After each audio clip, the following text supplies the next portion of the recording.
sports fans, this is Robert with WTP Sports Dudes here live for the Saturday Sports Fix. I'm here this morning with my man SEC Sean of the SEC Sean podcast. How you feeling this morning, SEC Sean? Doing good. We had it was a good night last night. Sat around, caught some of the baseball game from Texas A&M. Run ruled Virginia Tech, so getting ready to get into some of this college basketball action. Got some good matchups today, and man, let's get it rolling. I see we got a new homie joining us down here in the bottom too. All right. We also got our man Mossberg of Level Up Sports 10 in the building with us. How you feeling, Mossberg? Feeling pretty good, man. Saturday morning, adjusting to that 9 o'clock instead of the 10 o'clock time. Of course, I had to make sure I got my coffee, but it's definitely good to see everybody this morning moving and grooving and ready to talk some good NFL, man. I was definitely excited in what I seen. Of course, some big games yesterday on the college basketball side as well. Yeah, for sure. I'm glad both of you are able to join this morning. Mossberg, if you pull your screen down just a little bit, then that way we can see your face a little bit better. I think your name is covering up your face. There you go. There you go. Today we got a full slate. We got the NFL Combine that's been jumping off. Day 3 today. We got quarterbacks, running backs, wide receivers. The past 2 days we've had defensive backs and tight ends. And on Thursday we had defensive linemen and we had linebackers. We're looking forward to this day today in the NFL Combine, but we also got NCAA basketball. It's nearing the end of the regular season. Some teams are trying to position themselves on what line they're going to fall on in the NCAA tournament. We got a lot we want to talk about today. Thank you for joining us. Make sure you hit that like button. If you haven't already subscribed, make sure you subscribe to the channel as well. We appreciate you joining us. We also got our man, One Take Zaya, in the building with us today. How you feeling, One Take? I'm good. What's happening with y'all, man? Y'all doing all right this morning? Feeling pretty good. Man. Doing great. We also got our man T1 of City League TV. I seen your Facebook post, bro. I like that crib. How you feeling, bro? Hey, I'm feeling great. Hey, your boy ain't homeless no more. I'm in here packing right now. That's why I ain't on camera. But I'm in here getting my things together up in this hotel and about to get over there to my Della Casa, man, and get ready to just start getting ready to living off the grid a little bit, man. So I'm feeling great, man. God is great to me, man. I couldn't be more excited this morning. Congratulations on the crib, bro. We know you've been thinking about it. You said you wanted to do it. You've done it. So I'm proud of you, bro, and congratulations. Appreciate it, big bro. Yes, sir. We also got our man Post Game of the Post Game 86 podcast in the building with us this morning, ready to talk Combine and NCAA basketball and more. How you feeling this morning, Post Game? Hey, it's always a beautiful feeling, man. They hop on the podcast and chop it up with y'all for the people. How y'all doing this morning? Great, bro. Pretty good, man. Good to see everybody in here this morning. Let's go ahead and get it cranked up. Right now, we got a big game today. Number 11, Virginia at number 1, Duke. Can Virginia pull the upset on the road? Man. What's your thoughts, SEC, Sean? No. Can they? Yes. Will they? No. Good match. I just think if it was in Virginia, I'd give them more of a shot. But being at Duke, I think that's gonna do. I mean, Duke looks really good right now. They're playing really well on both ends. So I'll take those little crazy jumping people they got over there in Cameron and take them for the win. I'm going Boozer. I just think the way Boozer's been playing lately, I know how big of a game this is for them. Duke is possibly looking at a number one overall seed, of course, even after the big win against Michigan, but the way Michigan is playing, still some questions on that. But I think Duke knows that this number one overall seed, I know that how big the game is for them. I think they actually come out and put a whooping on Virginia today. I think we about to see from the jump ball, Duke's defense at a pace that we haven't seen them. They're moving, they're switching. I think Boozer's, he's definitely pushed himself up into the number two pick for me. So I'm taking Duke and a big win. I'm gonna say 15 points. Yeah, this is an interesting matchup. I believe Virginia is on a 9-game winning streak, but Duke has beat Virginia like the last 3 or 4 matchups. Um, I think Virginia is going to keep this game close. I think it'll be close with them being such a defensive minded school and program right now. But I think ultimately the talent of Duke prevails and they get maybe a 5-point win today. Yeah, and this is in Cameron, right? It's in Duke, right? Yes, sir. Yeah, I think that Duke gonna pull this out at the crib. I think it's gonna be a very entertaining game as well. So with a possibility of an upset, but I don't see it. I don't see it happen. But it's gonna be a great game to watch. Yeah, I got Duke by 15 plus. This Virginia team is not that good to me. They just ain't played nobody. That's what the product is. That's what they're a product of. Yeah, I'm going with Duke as well. I think they're going to win this game pretty easily. I know that Virginia likes to play defense, but I don't see them having, excuse me, enough offense for this Duke team. So I'm taking Duke to win this game by at least double digits. We got 14 Kansas at number 2 Arizona. Will Arizona win by double digits at home? And what do you want to see out of an inconsistent Kansas team?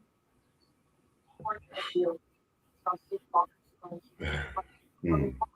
The question for me is Darren Peterson playing? Of course, that's always going to be the question. For me, I want to see Council. I want to see Council have a great game. I think if Council could come out and have a turnover free game, um, gets him at least 10 to 15 points, I actually think this Kansas team can win at Arizona. But with that being said, I'm taking Arizona in a big win. I seen Bradley and Burries earlier this past week. I think Burries need to be talked about more as one of these top freshman guards. I like him and Flemings as my 1-2 punch, when it comes to freshmen. But I think this Arizona team is still a team to be reckoned with. I have them winning this game. I know I picked Duke by 15 at home.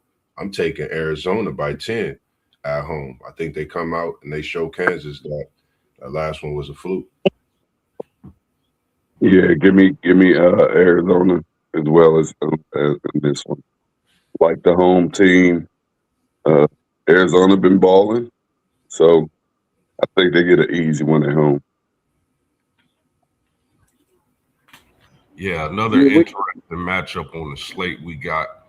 Um, I like this to be a low scoring game. I think Kansas and Arizona are going to go back and forth defensively.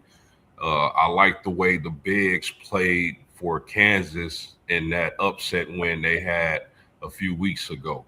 And I think that their bigs gives Arizona bigs a little bit of trouble, especially with Cole Pete being out today. But I'm gonna take Arizona at home in a lower scoring game in a big matchup. I say they win by 5 to 7 points. Yeah, this Kansas team is hard to predict, man. You won't get. I just think Arizona is too well rounded for them, though. I think it'll be a good game, though. But if we can get a number one this performance, they could. They just up and down. That's real.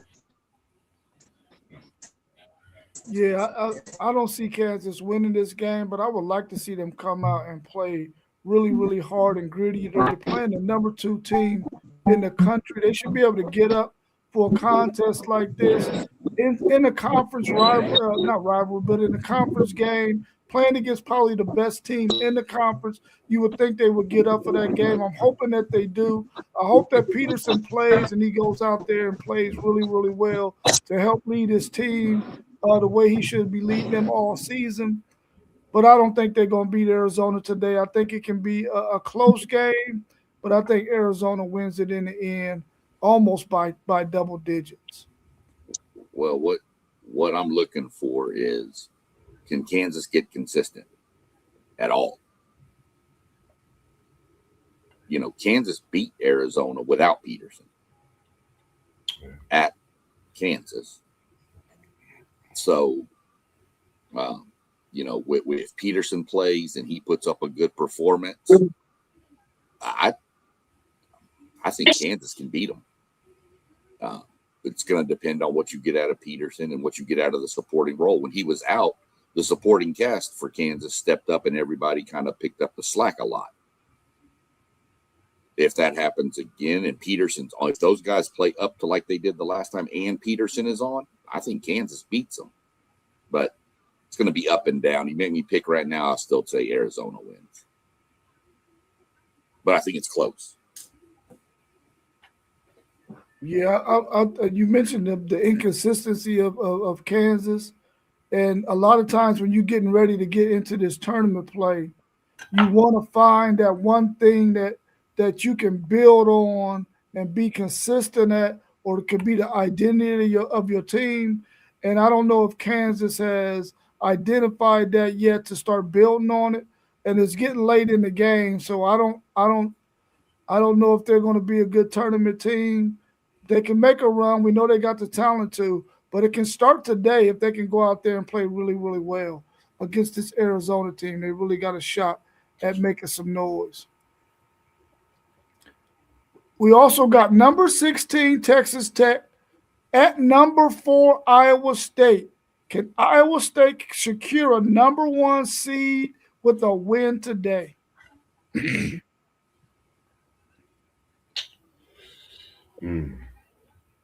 I'd have to see what Iowa State's schedule is the rest of the way. I mean, It's pretty tough. yeah, that's what I'm trying to look at right now. And they got Tech today, so if they beat Tech, They got then Arizona. they've got who they got left. Arizona, is that it?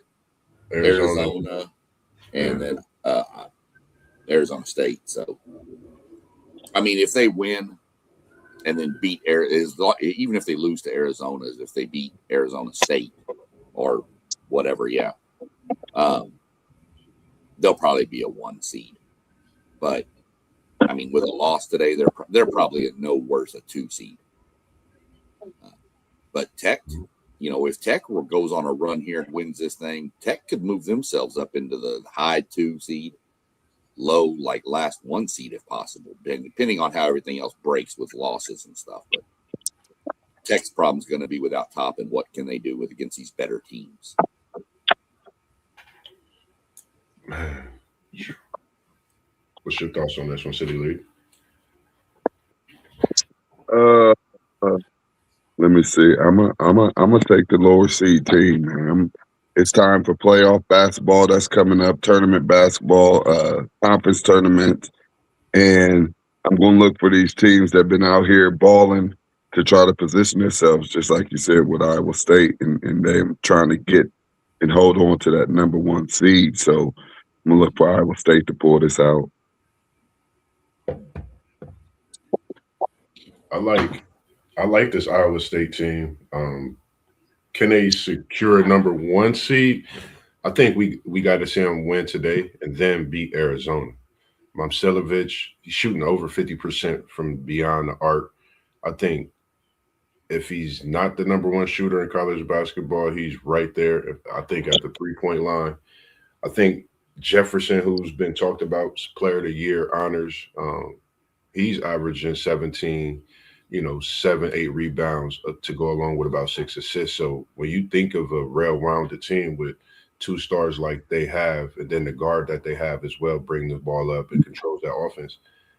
I think this Iowa State team is a problem. I talked about them a few weeks ago. I think they need to win today and win against Arizona coming up on Monday, Tuesday to secure that number one seed. And they actually, I think with the win over Arizona and Texas Tech, could actually challenge that number one overall seed as well.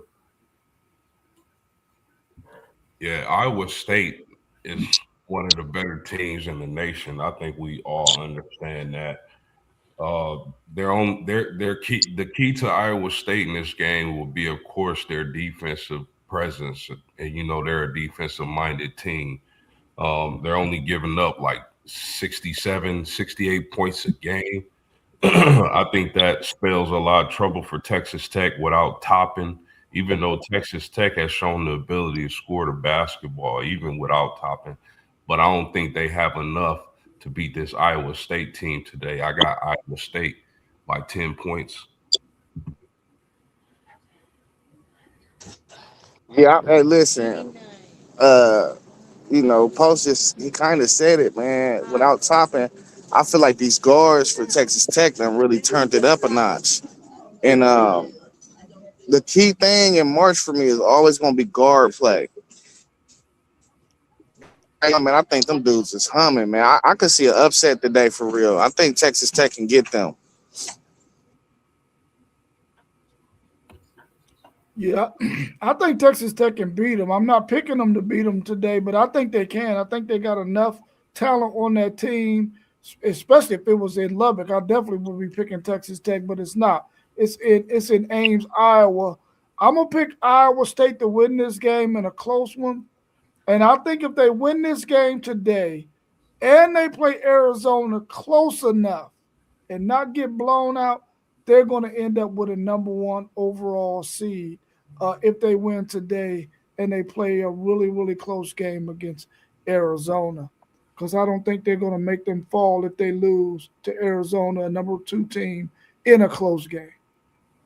Just real quick, I like the fact that Zay said the possibility of them upsetting Iowa State.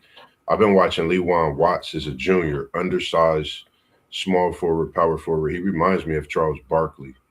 When you talk about a big that's undersized and can really put the ball on the floor and do it all, I think Lewan Watts is the way. If you look at this Texas Tech team, it all lies on him now. Without Toppin being there, he's that junior that could, I think, rally this team and possibly put them in the verge of an upset. So I know it's a lot of shoes to fill, being a junior, but I think Lewan Watts could definitely handle that. And he's just a player that I had to mention when it comes to that Texas Tech team with Toppin being out. And when you talk about an upset, he's capable of dropping a 30 ball any given night. Yeah, what do y'all think about this next matchup? Number 17, Alabama, traveling to number 22, Tennessee. With a win, can Tennessee pencil themselves in for a top five, into a 5 seed or higher if they can get this win? Because Tennessee hasn't been playing like we've seen Tennessee play in the past couple of years. What's y'all's thoughts on this matchup? Well, like you said if Tennessee can win, and this is one of those if games. I think this is a toss-up pick'em game right here. But as I've been I'm going with these home teams today. That's what it's looking like. It's looking like I'm going with the home teams, and this one won't be any different. But like I said, I believe this is a toss-up game, and I think it's going to be a really, really good game. Some good basketball today. Some great basketball today.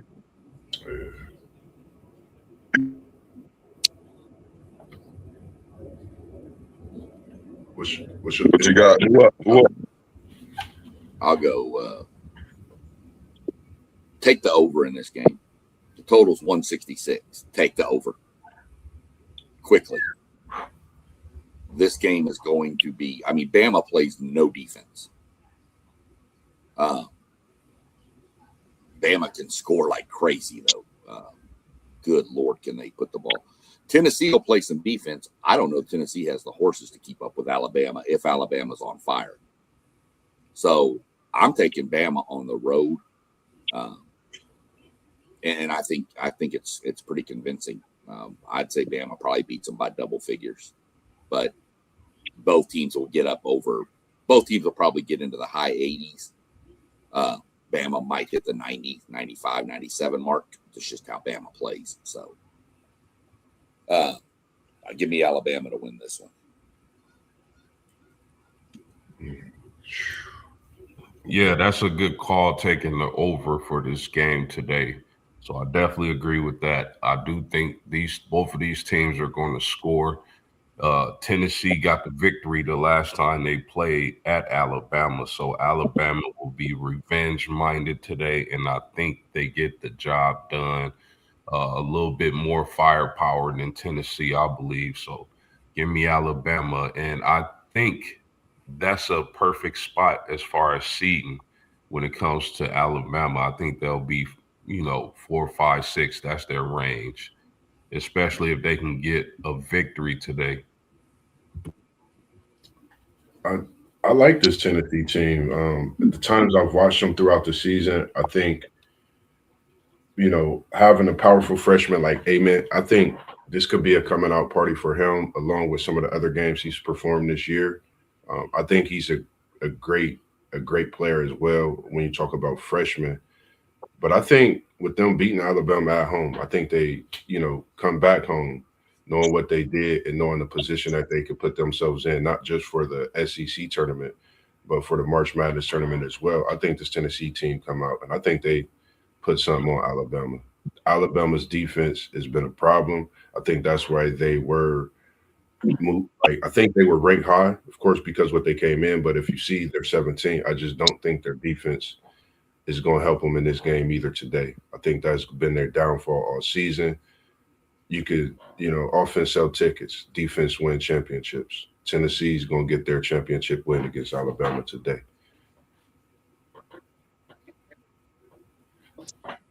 Yeah, I like Tennessee too, Moss. I like Gillespie. I think he a baller at that guard position. They got a former Buckeye Okpara over there, so I'll be kind of staying tuned in with him too.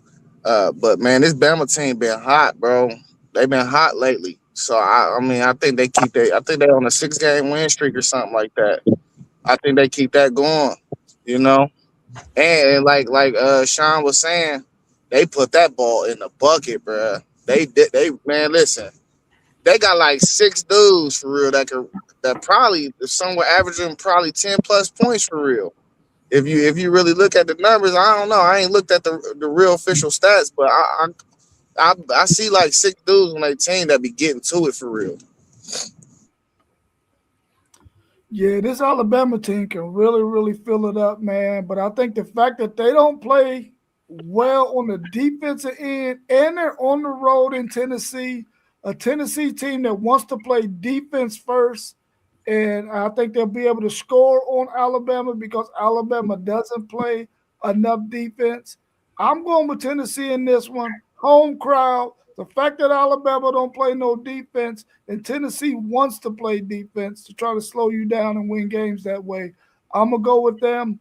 But I think Tennessee will only be a 5 seed or lower, even though they're going to get this win today. I don't see them getting on the 4 line or better. Real quick, Zay, you was pretty spot on. Alabama's on a 7-game heater, and they have 5 guys averaging over 12 points per game, and they have another one who averages 10, but that's Bediako, who only played like 3 games. So, yeah. What do y'all think about this number 20 Arkansas going to number 7 Florida? What percentage would you give Florida at getting a number 1 seed, or are they a 2 seed at best? I'll give Florida right now. I'm gonna put Florida at about a 75% shot at a 1 seed. A lot's gonna depend on today. If they can beat Arkansas, I think they right around that 75 to 80% range to get one of the number 1 seeds. But if they lose, I think at best they're a 2 seed. Florida can lock up a share of the SEC regular season title today. And going back to Michigan real quick, Michigan can lock up the Big Ten today. Or, I guess yesterday. I guess if Nebraska loses, they can. So they locked it up. But I knew it was right on the edge with games left. But this is going to be a great matchup. This is must-see basketball right here. You've got that huge front line of Florida with guard play that's been coming on, going against decent size and stuff from Arkansas with probably one of the best freshman guards, if not the best in the country, in Acuff. Taking Flemings. So I give me Acuff over him any day. But I'm going to go with Arkansas pulling the upset at Florida. I think those guards from Arkansas have been shooting like crazy. I watched them against my Aggies the other night. They just went off from three. And they've got enough size to hang with Florida. So give me Arkansas in the upset on the road. Hey, I'm going with Pig Suey too. I'm getting away from my home team, getting a win. And this is probably just because I have a little bit of that Arkansas in me, and I still kind of like root for them when I see them. Don't care for Florida that much, but you can give me Arkansas in this one on the upset on the road. I like this. I think this is pretty much a banger, as we call him. I like Acuff Jr. He's in a class of, joining Pistol Pete when it comes to that scoring mark, things like that of what he's doing. He just had a big 49-point game against Alabama last weekend, but I like this Florida team. Hall's playing big. This Florida team, this Florida defense is tenacious. You think of their length. I think they're going to have a player like Howe Garden, Acuff Jr., which he can do with his length. And I think that'll be the difference maker, the way they throw different players at Acuff Jr. today. Flan, I think he comes out and he has a bigger performance. The Madison Square Garden game with UConn, he had his family, a lot of tickets. I think for Florida's game today, Boogie Flan shows up, has a big game. I'm taking Florida to win. And I think they can definitely be a 2 seed. That 1 seed right now is tough with the way UConn is balling. They got to get above UConn, and that's going to be pretty tough right now because they looking like they could win as well. Yeah, another great matchup we got today. I'll take Florida in this game. I enjoy watching Darius Acuff. I think he's one of the better players in the nation. And Arkansas can score, man, but I think the size is going to give Arkansas a lot of problems at home today. So I'll take Florida, and I'll take an under. Give me the under on this.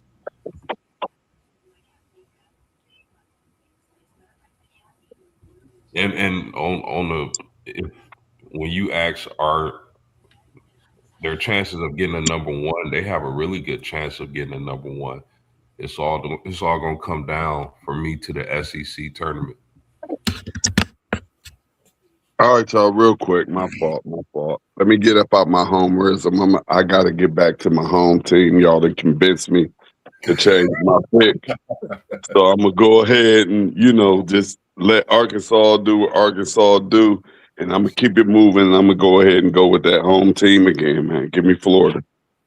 You got roots down there, T1, man. I don't want nobody coming at you, man. Yeah, but hey, look, sometimes you gotta pull them roots up out the ground and go ahead and let them cook, man. And so that's what we're gonna do here today with this game right here. Yeah, I think Florida still got a chance to get a 1 seed. It depends on conference tournament, though. I think if they can run through it, they could possibly get up there and get that last one, depending upon other variables too. But it's not a good chance that they get a 1 seed. But I definitely still think it's possible. But we got a prolific scorer on one side, and we got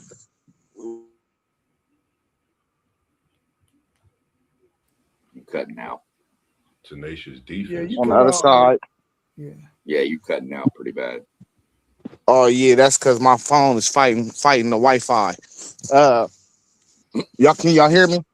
Yeah, we Yeah, Yeah, you I got got good. you now. Yeah, but I was saying Arkansas. I like some of them athletes they got. You know, Cal always got some athletes on the wing for real. But I'm going with Florida, man. This is my pick. Everybody already know over the last few weeks I've been saying Florida is my favorite. I don't care if they a 1 seed, 2 seed, or 3 seed. When they fall in that bracket, teams is gonna be scared to play them for real. People do not want to play that team, bro.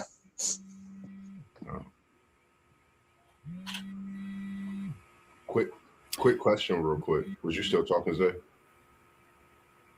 Do you think Boogie Flan could put a stop to A Cup Jr. with his defense and the way that he's excelling? You know, just make me think about the game earlier when he got 8 steals against Alabama. How big that game was. Do you think he could perform in the likes of that same defensive performance today? Nah, I don't think nobody can stop Acuff. I'm just gonna be 100. I think he's the best point guard in the draft. He overtook Fleming's. I watched that little 49-point burner live. You know what I mean? And it's just like, yeah, nah, people ain't got what he got. These guards ain't got what he got. Me and Post was texting when he was texting me about that, and I instantly turned to that game.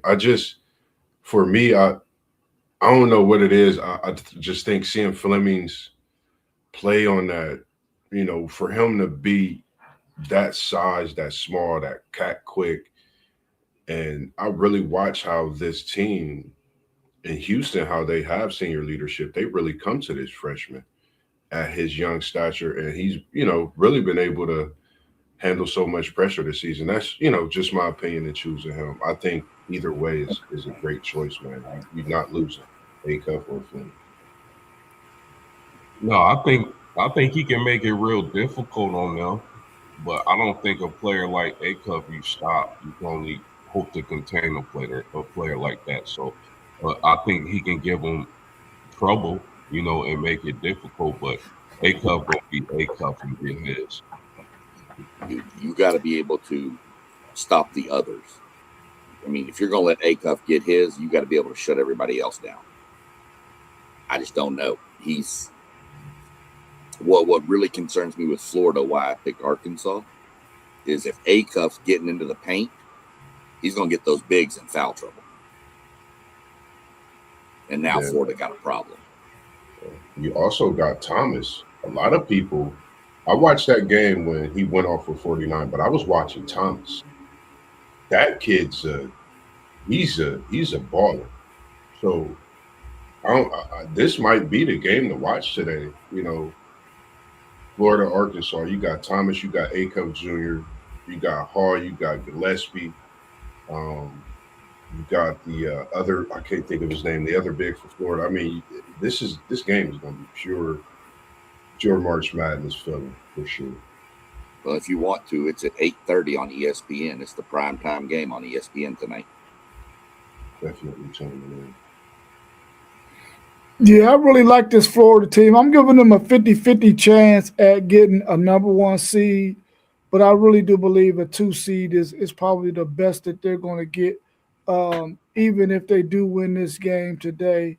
I think if they do really, really well in the SEC tournament, that can help them out a lot. But I think that's where they're going to end up at as a 2 seed. I like this Florida team. I like their length. Their guards are starting to play a little bit better than what they did earlier in the season. They got a guy on their team who's a defensive guy, who's a defensive stopper.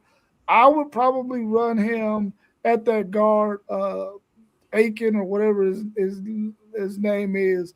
I would run him at him a couple of times, man, just to give him a different look, a longer body, a longer wingspan to get around, and maybe see if I could throw him off a little bit on the offensive end of the floor when Arkansas has the ball and see how that works for them. But I think Florida's length is probably going to give them a little bit of trouble. I do believe if they can get in that paint against Florida, though, they can get those big guys in foul trouble. But I'm taking Florida in this one to win a really, really close game at home over Arkansas. Number 3, Michigan handled number 10, Illinois, on the road by 14. Is Illinois ranked too high?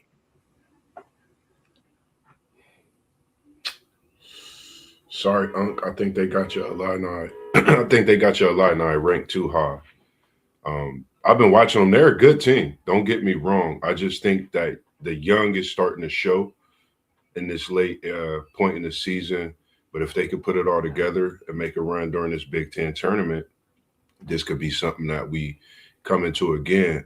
Have they improved since, this point where we talking at today? But I think they do have them ranked a little too high. I mean, but they are very talented. I think, this point next year, they could be at this position, if not even higher ranked. You never know what the portal would do for you, but just my thoughts. I think they ranked a little too high.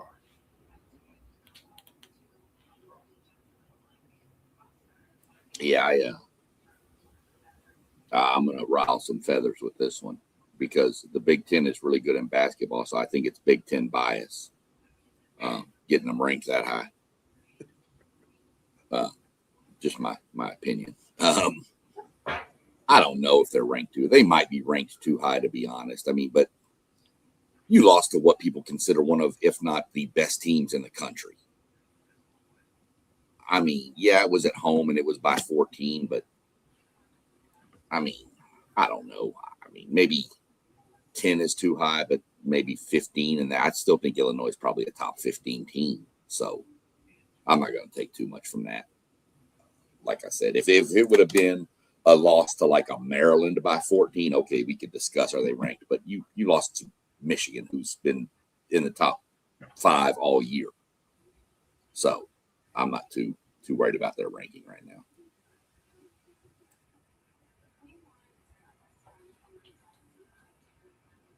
Yeah, man. If is Illinois ranked too high? Absolutely not. I love this Illinois team. They just ran into the better team. I knew this was gonna happen, but I mean, as far as the game, I think that Mara down low in the second half really hurt this Illinois team. And for Illinois, it only seemed like Wagler really wanted to play. I don't know. That's a testament to Michigan's defense, though. But Wagler was the only one to me that looked like he wanted to play. But I mean, great victory. I think the bigs really hurt Illinois in this game. But are they ranked too high? Absolutely not.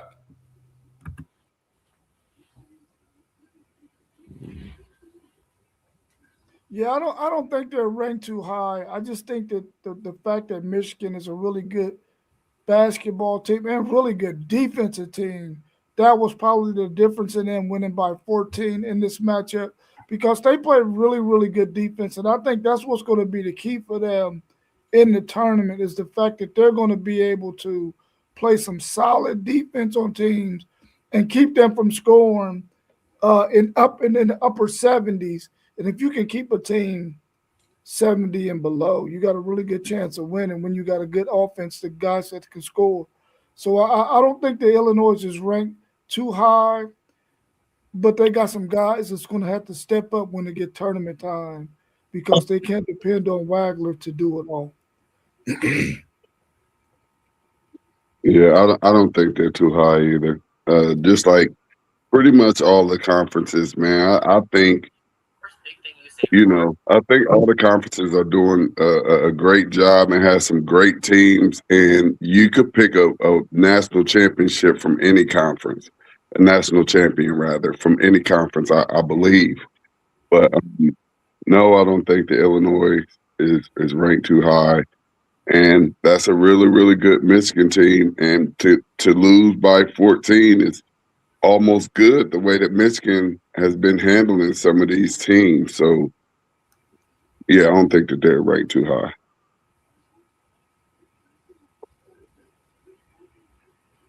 Yeah. So this the thing about that Illinois team. It's a lot of finesse. So when they run into somebody that's physical like Michigan, they gonna struggle. And that's why these matchups in this March Madness tournament going to be key for them. Because if they meet anybody like Duke, Michigan, Arizona, teams like that, they going to struggle, bro. It's just too much finesse. Mm-hmm. Yeah, I agree with you 1,000% right there, one take Zaya. Illinois does not want any parts of being physical and a team leaning on them, boxing them out, a team that rebounds well. Illinois don't want no parts of that, man, and they're going to run into somebody in the tournament that's going to out physical them, and that's probably going to be the team that pits them out of the tournament. But if they run into some people who don't want to be physical, they got a really good chance of beating them because, like you said, Illinois want to be finesse all day. They don't want to really get down there and grind and pound them boards real hard. And we've seen that when they played Michigan, and we've seen that when they played Michigan State as well. SEC Sean, my Longhorns come to Aggie Land today. How do you see that game going? And this got to be a must win for Texas in order for Texas to even see themselves on the bubble of making the tournament. How do you see that game going today, SEC Sean? I think it's a must win for both, to be honest with you. I don't know. To be honest, if you want my honest opinion, I'd probably say Texas beats A&M at home. I think the lack of size from A&M right now is starting to catch up with them, and teams are figuring out how to handle this press all day, and they're starting to figure out. And A&M's not shooting the ball terribly. They're shooting terribly from three right now, and that's what they have to do. They have to hit their outside shots, and I just think the size of Texas is going to wind up beating A&M this time. I think that's just how I look at it. I think that big, tall dude down there is going to have a field day, unless we get him in foul trouble, which that happened when we played in Austin. We got Texas in serious foul trouble, and that's how A&M was able to pull that out. So could happen again, but if you made me pick a game today, I'm going to tell you Texas probably beats A&M, and they probably beat A&M pretty bad. Yeah, well, I hope you're right. Let's turn our attentions to the NFL Combine. The NFL Combine started on Thursday. What are your takes from the D-line and linebackers from that day? I think we already know it. It's what it talks about when it comes to the linebackers. That boy from the Ohio State University, 40-yard dash, blew numbers out the water. I'm impressed, and I'm actually impressed. Looking forward to my boy Darrell Jackson Jr. from Florida State. NFL scouts ranting and raving about his size, athleticism, and his upside. If you think about Florida State defensive linemen, tackles, we definitely been on the board. We in the NFL making waves in the last few years. So I'm actually looking forward to what he do when he get drafted. I know he'll be coming off that draft board, not for sure when, but definitely looking forward to it. And Styles, you just put on the show, man. Yeah, the combine from Thursday. The combine from Thursday. My bad, SEC. We learned a lot of things, and I think that Arvell Reese confirmed to me that he'll be the second pick in the draft. I thought he would go second. I wanted to see how he performed at the combine, and he only confirmed my thoughts, which is that he's just a freak, man, and a guy you can line up at multiple different positions to get after the quarterback. He's going to make a lot of money in the NFL. I thought that Trey Moore, David Bailey, Malachi Lawrence from UCF, all these guys helped themselves out during the combine. As far as the linebackers, Rob, y'all know you're a Texas guy. I thought Anthony Hill shot up the draft boards. So I know Mossberg took him in the first round of our mock draft, and we kind of gave him a little side eye for that. But I don't think that's too far fetched. I think Anthony Hill really stood out as one of the better performances running that 4.5. Kalen E. Lawrence or from TCU running a 4.4. I mean, tremendous for a guy like that. And of course, everybody gonna mention Sonny Styles. Sonny Styles being that freak of nature that we thought he was, he only confirmed it with that 4-4. So a lot of excitement coming from the D line and the linebackers. Fellas, this class is deep and nasty. I love this NFL draft and the prospects that they have, and we're gonna get some more fireworks today.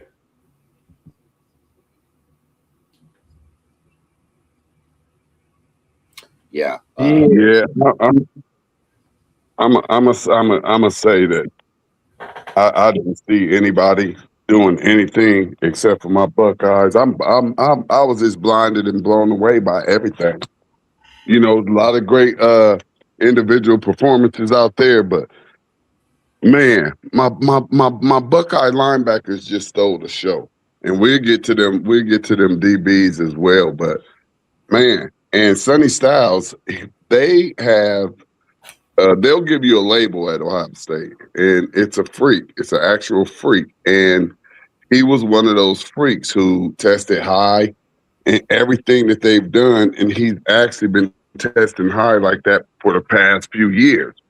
You know, so I knew he was going to go in there and tear them combines up because, like, he's actually one of those athletes who has been working to perfect all of the combine skills. You know, that's what you really work for when you're in college. You want to develop and you want to be able to go to the combine and blow that baby away. And that's what Sonny and Reese did. Both of them blew it away. Sonny didn't put himself up in the top 5 conversation. So great performances by my Buckeyes, and that's the reason why you go to Ohio State.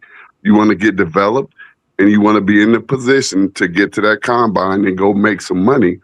And we're going to have quite a few fellas making some first round money this year, man. I'm proud of my Buckeyes, and I'm still amazed at how we didn't win the national championship. But you already know how I feel about those things with sports now. But the the speed, the strength that we had on that team to come up empty and 2 teams beat us is still mind blowing to me. You know, I love the D line and the linebacker drills because I thought those dudes was really competing out there. You know, they was trying to. Yeah, we know that they're not padded up and they're not actually going at each other, but it's competition and everything that I saw out there, especially between our guys. Arvell Reese and Sonny was both trying to one up each other the whole time. Uh, so I just like that they was out there competing, man. That's a job interview, so I felt like they all gave their all. Now, my one surprise was um, I thought Jacoby Rodriguez from Texas Tech. I didn't like his time, man. I didn't think he was going to run a 4.61. I thought it would be a little better, um, but nevertheless, that was the only thing that I took away. I'm kind of like T1. I didn't see too much because I was really locked in on the main 2 Buckeyes. Um, and McDonald, he didn't. I don't think he really did much out there in them drills. But I don't know. I did catch Rodriguez out of Texas Tech workouts though, and that's all I'm saying for real.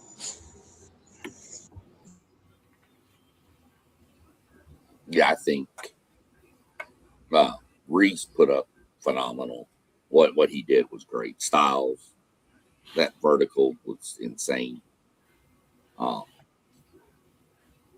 just we've pretty much everybody pretty much covered what went on. I saw from Thursday's results, so not really much else. I just you know uh, Styles and Reese just kind of jumped us. Reese, I think, maybe threw his name even further for the Raiders to make them consider: is Mendoza the one or is Reese the one? At least he gave them something to think about. They're still going to take Mendoza. Yeah. Yeah, I thought last year's NFL draft at these 2 positions was unbelievable. But now when I'm looking at these guys' measurables, how they ran, how they performed at this combine, 2 back-to-back years where you're getting some monsters, bro. and what we've able to see them do at this combine, I'm thinking to myself, if you're an old head in the NFL and you have been there for a while, you might be expendable. I mean, your experience is going to have to carry you. But the way these guys is coming in now, man, as fast as they are, as big as they are, those guys, man, no job is secure in the NFL unless you're one of those guys who, you the mainstay at the school that you at.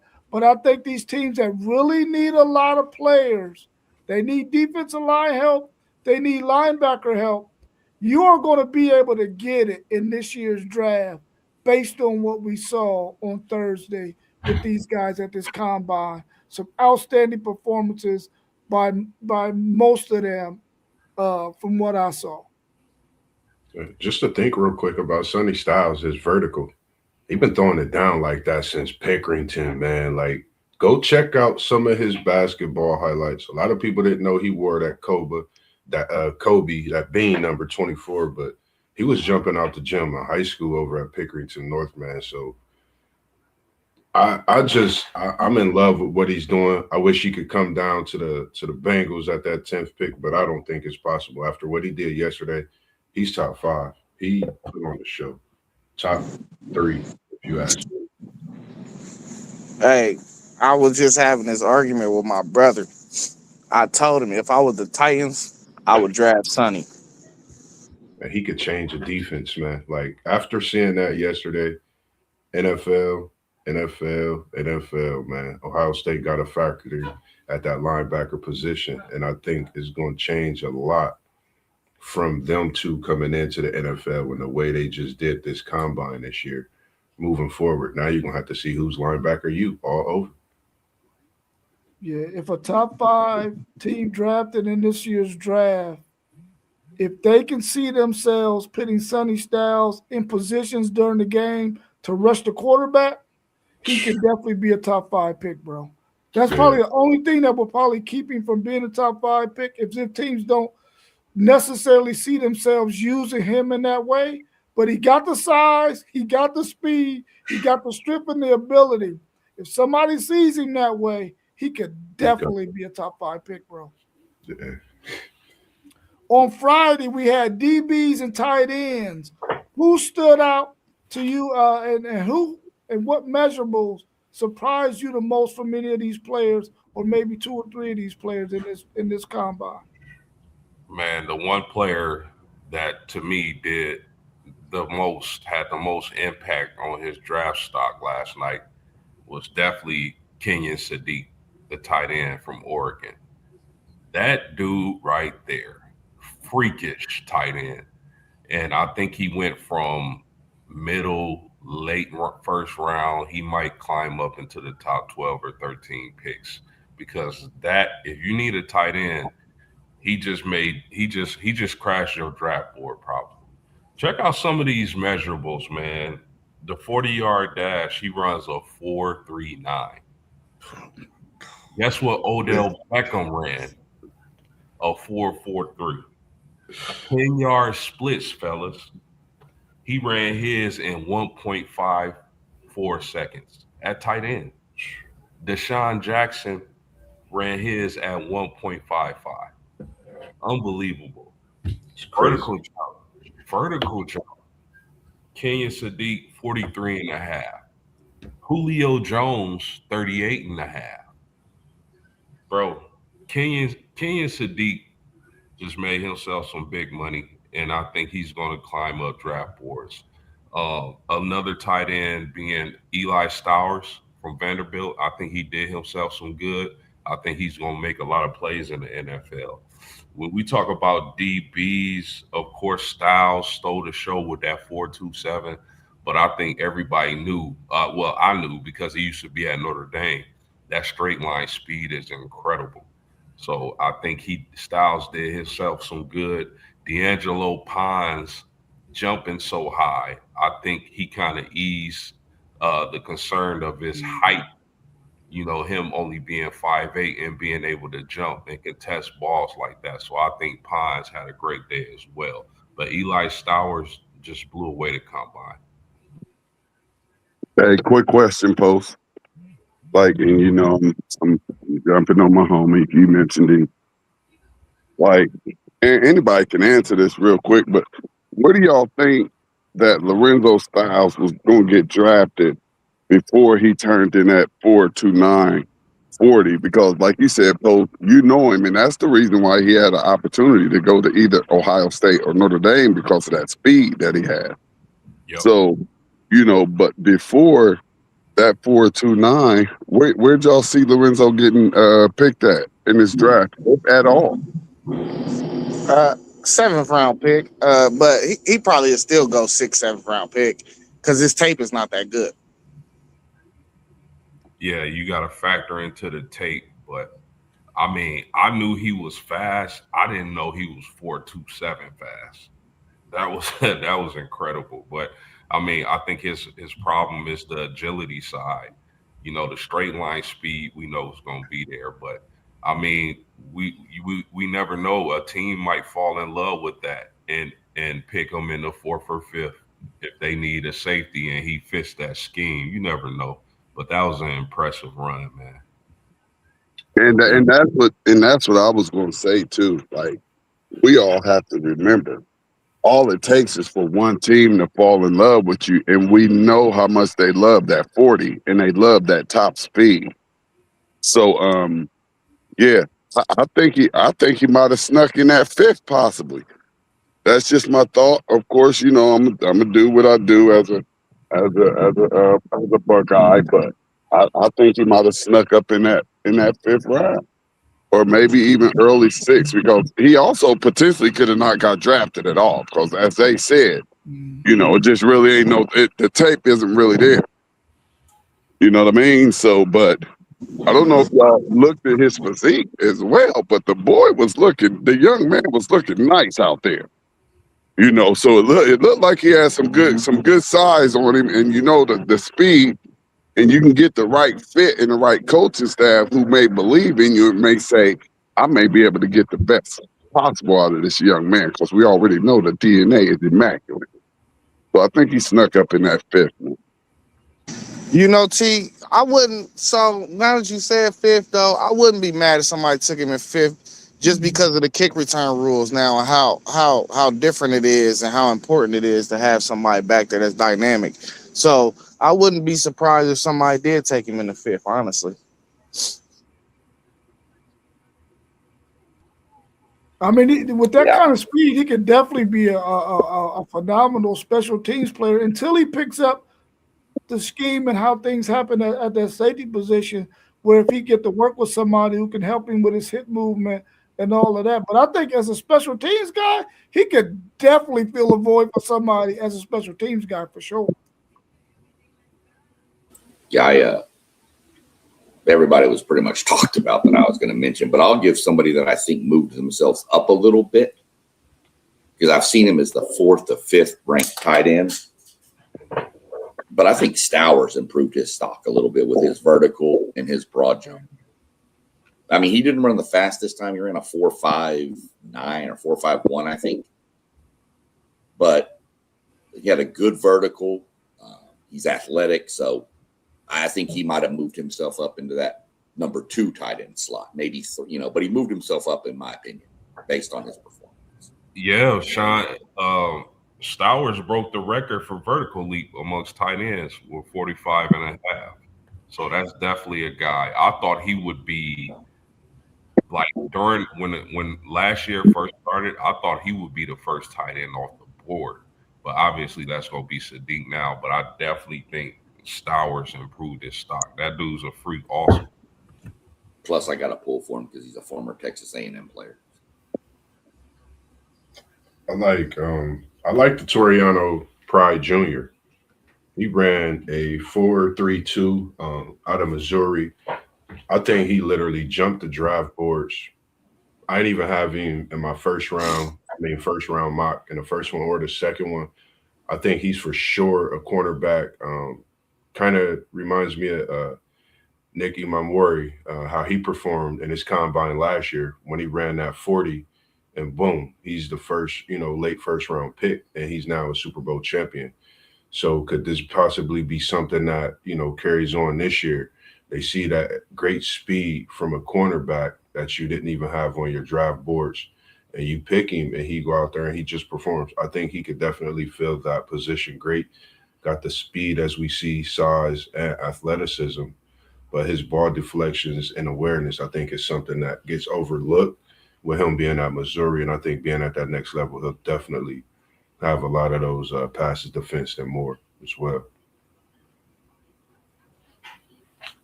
Yeah, my two guys, man, same two guys. I've pretty much been mentioning. I thought they helped themselves. The first one is Takario Davis, the cornerback out of Washington. Measured in at 6'3", 7'8" and he came out there and ran a 4.41 at 40, and I thought that was very important. Even the other guy from Washington, Prysock, who's probably more projected in the later rounds, like 6th, 7th rounds. Uh, I think he helped himself too because he ran around the same time, like 4.45 or something, and they both 6'3", 7'8". So I think both of those guys helped themselves. But the guy that I think really made himself the most money out of all them cornerbacks that I think he just slid into the first round was D'Angelo Ponce, because the tape is there, the numbers is there, and the only knock on him is his size. I think he just slid in the first round though. I like, if I'm like, so when we did the mock the other day and Moss stole that pick, he went safety. I would probably think like D'Angelo Ponce could be right there because he's a finished product. He's already an older guy, and I think he coming in day one ready to play. So I think he just made him some money though, man. I think he another guy that had like a 43-inch vertical. Yeah, I agree with you. One take, Zay. I think Pons really did himself a great service by doing what he did yesterday. I really was only focusing in on a few guys, and they happened to be Texas guys because I knew what pretty much everybody else was going to do because of the tape that they had. I needed to see what these two Texas guys would do in terms of running the 40. I think Malik Muhammad did himself a good service by the time that he ran, and he'll probably be one of the top 10 cornerbacks drafted in this year's draft.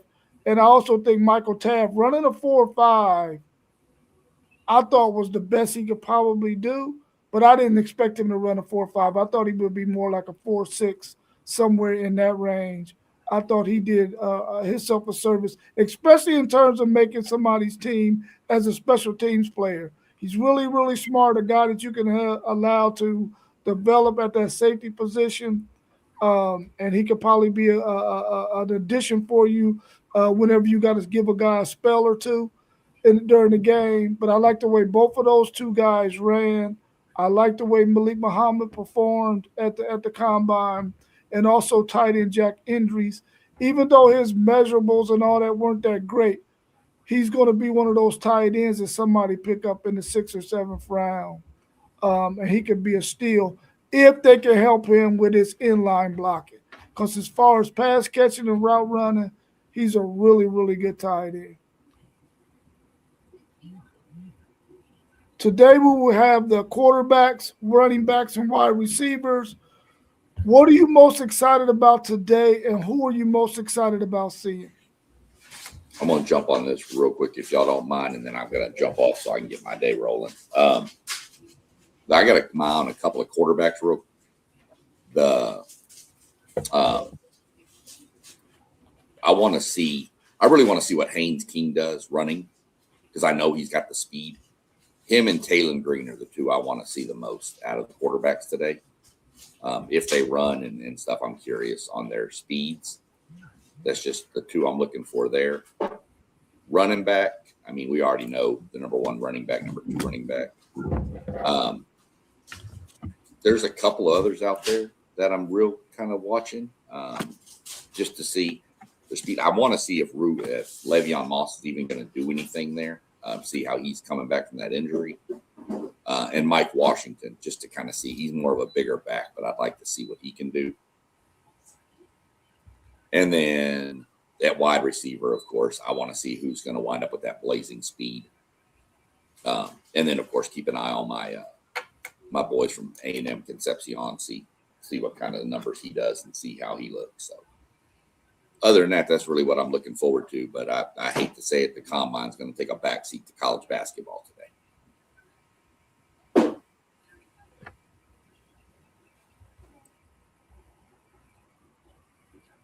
I'm gonna say I'm really looking forward to Ty Simpson.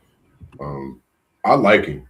I don't know what it is about Simpson over Mendoza for me. I know everybody feels the way they do about Mendoza. I like Simpson's upside. I think he's out to do what Sonny Styles did this past week. I think he's out to prove to everyone that he could be that franchise quarterback. You don't just put a kid in the NFL draft after 1 year for no reason. His upside must be high. So I like it. I'm looking forward to him. I'm looking forward to Jeremiah Love. And I'm looking forward to Mekhi Lemon and Carnell Tate at the wide receiver position. I think, you're these four players specifically, they could fall off right behind each other in this draft. Top 10 in any way, along with some of the other names we've mentioned, but I'm definitely keying in on these guys. Some of my guys that I like, and I'm really looking forward to see what they do. Yeah. Hey, Moss, you starting to hear the rumblings, man, about Ty Simpson. Everybody was looking at you with the side eye, saying you was crazy a couple weeks ago, man. They saying the highest 15 now, I wanted to take him number 1 over Mendoza when we did the draft, but I would have got fried for that, bro. Yeah, that's not a good idea. I know. I know. That's why I didn't do it. No, hey, we know Moss will jump all the way out there on the ledge with something, and he all the way out there right now. I'm still not buying this Simpson kid. I'm sorry. I'm still not buying it, but I can't wait to see him get drafted, see wherever he goes. And I can eat the crow if I have to, but I'm still not buying it. I can't do it. And then to say take him over Mendoza. And I feel like Mendoza. I feel like he's nice. He's okay.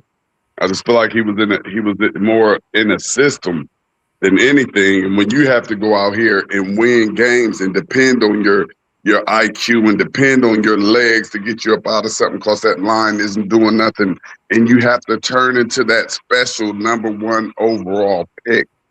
Not even, man. I don't think that this quarterbacking class is that impressive, and I really don't think that if you had some former number 1 pick quarterbacks out here, that Mendoza would even be in the conversation. So quarterback, running back, and wide receiver today. Interesting. On the quarterback side, I'm with y'all. I'm excited to see Ty Simpson. This is a guy after like week 4 or 5 I had as the Heisman favorite. Now, he didn't finish consistently, but he was on a tear to begin the season. Some scouts are saying that Ty Simpson's tape is better than Mendoza. So I definitely think he played himself or put himself in position to go in the first round. I don't know about top 10, but I think in that back end of the first round, that's a good spot for Simpson. We'll see what happens. I want to see Diego Pavia's measurements and his speed. I want to see him throw. I'm not a big fan of smaller quarterbacks, but I think if somebody could still to show with his interviews and his measurables, it could be him. Of course, from day one, I've been a Sawyer Robertson guy. I'm really excited to see him throw the football and show off his arm strength and accuracy in front of all those scouts. Running backs, Jeremiah Love, to me, is the best player in the draft. I think his measurables are going to align with the likes of Bijan Robinson, Saquon Barkley, Jahmyr Gibbs.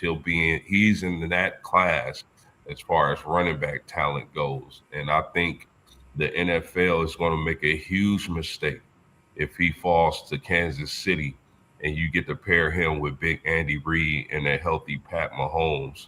I mean, you got to think about the running backs that Andy Reid has had: Brian Westbrook, LaShawn McCoy, Deuce Staley, guys like that. Now, I know he's missed the last couple of years on running backs, but if they're able to pair Jeremiah Love in that Kansas City offense, I think not only can Love lead rookies in rushing, but I think he's so versatile and talent. I think he can challenge for the overall lead in receiving yards. That's what will happen if he falls to Kansas City. Wide receivers, really deep position. I'm looking at guys like Malachi Fields. I want to see where he runs.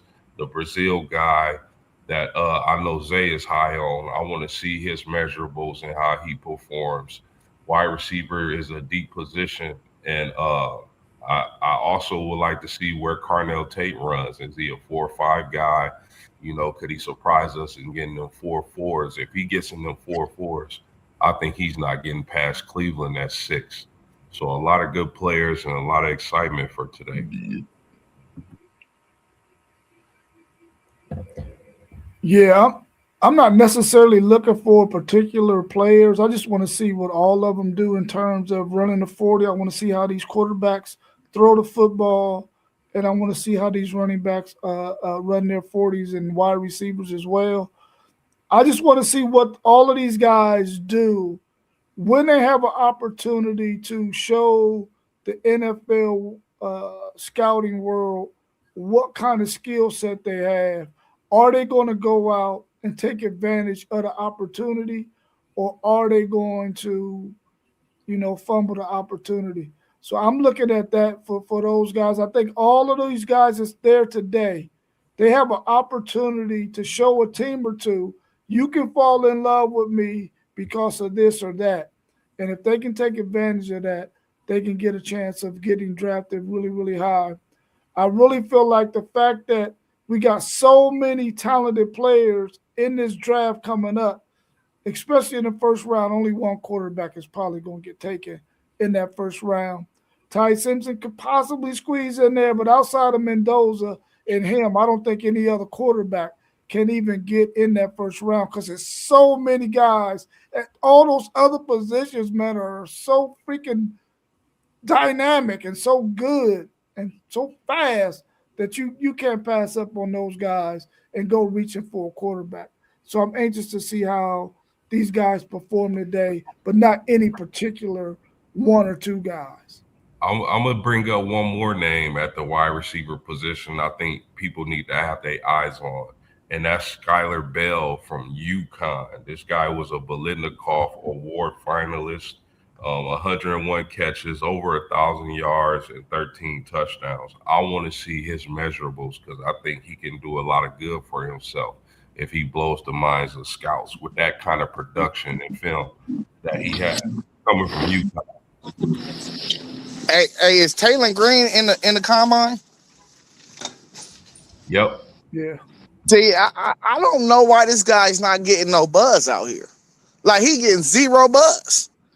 I want to see what he do. I wonder if he's going to throw, because that's what really separates quarterbacks when they throw.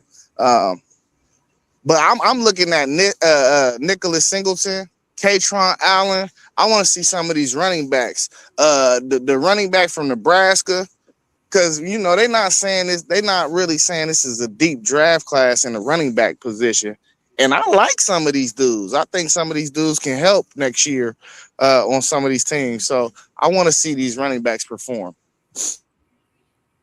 Yeah, Taylor Green is a interesting prospect, man. We know what Arkansas was one of the worst teams. We all know that, but they were one of the better offenses. And a guy that's 6'6" and 230, a dual threat, his athleticism, his arm strength, he's going to be an interesting watch today.